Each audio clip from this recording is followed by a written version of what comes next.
Salut à tous, content de vous retrouver au potager et avec ce super beau temps qu'on va avoir là ce week-end, le week-end des 5 glaces. Alors cette année pas de 5 glaces parce qu'il va faire super chaud, mais je voulais vous montrer, là j'ai fabriqué une petite structure. Moi je me suis un peu enflammé parce qu'en fait elle est super haute, elle doit être à 2,50 m. J'ai vu un petit peu grand, en tout cas voilà, je vais mettre quand même quelques tomates en extérieur cette année, donc voilà, ça va être au pied de cette structure. Là j'ai mes plants qui sont prêts à être plantés. Donc là, on a un plan de faire des claros. C'est des petites tomates cerises vertes qui sont vraiment exceptionnelles. D'ailleurs, il commence à faire des petites fleurs, donc il était temps que je le plante. Alors, je sais pas où je les ai vues tout à l'heure. Ouais, voilà. Elles sont là. Donc voilà, là, on a un beau plan. Le tronc est bien robuste, donc ça va faire des belles petites tomates. Je pense qu'il va se plaire en extérieur, surtout si les métaux est pas trop mal cette année. Donc on va voir comment ça se passe. Alors pour la plantation, au niveau de la structure, je vais simplement planter un plomb au pied de chaque poteau. Alors ce que j'ai fait pour les plants de tomates, c'est que j'ai mis un espace de 70 cm entre chaque poteau de la structure, ce qui permet un bon espace. Puis entre les deux, là, de chaque côté, j'ai mis 90 cm. Donc ce qui va permettre au plant de bien se développer, parce qu'en extérieur, moi je vais pas tailler du tout, pour éviter qu'en fait, vu qu'en Bretagne, on n'a pas forcément une grosse chaleur, pas mal d'humidité souvent. Donc la taille en fait qu'on va venir tailler, quand on enlève les gourmands, ça fait des plaies au niveau des plants. Et donc ça favorise les entrées des maladies. Donc si on taille, c'est vraiment par temps sec, quand il fait très beau pendant plusieurs jours, pour que ça cicatrise le plus rapidement possible.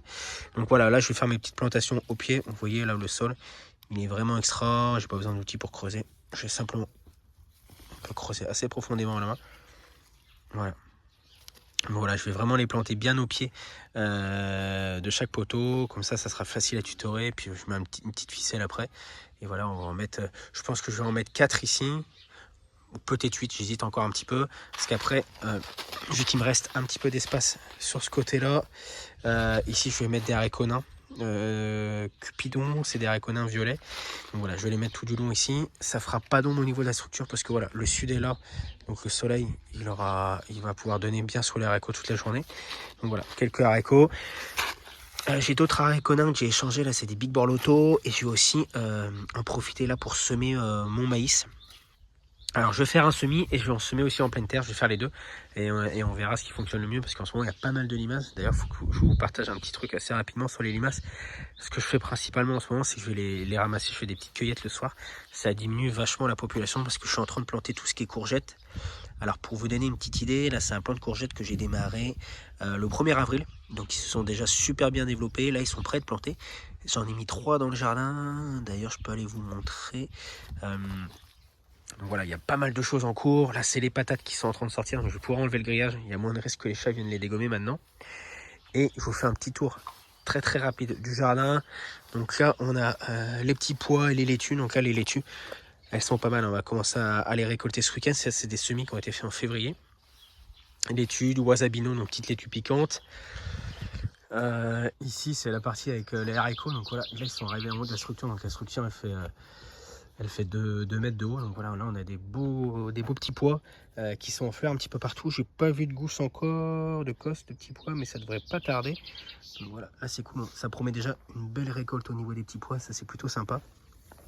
Et si je vous montre vite fait dans la serre, ça commence à être pas mal aussi. Donc là j'ai quasi terminé de planter mes tomates, je devrais le faire ce long week-end là. Il me reste encore quelques courgettes, voilà, les dernières tomates. Là on va avoir tout ce qui est courges, concombres qui sont ici. Et voilà, là on a déjà des... Je vais essayer de me frayer un passage, je fais un petit peu galère avec tous les semis qu'il y a partout. Voilà, on a déjà des beaux plants de tomates qui ont été plantés il y a une petite dizaine de jours pour cela, pour les premiers dans la serre. Puis au fond, on a des plants qui sont un petit peu plus grands, voilà, comme ceux-là. Ils commencent déjà à être pas mal, il faut un petit mètre. Donc c'est cool, il y a plutôt pas mal de fleurs dedans. Des petites tomates, voilà. Ça promet des petites récoltes un petit peu précoces. Même, ouais, j'avais pas vu.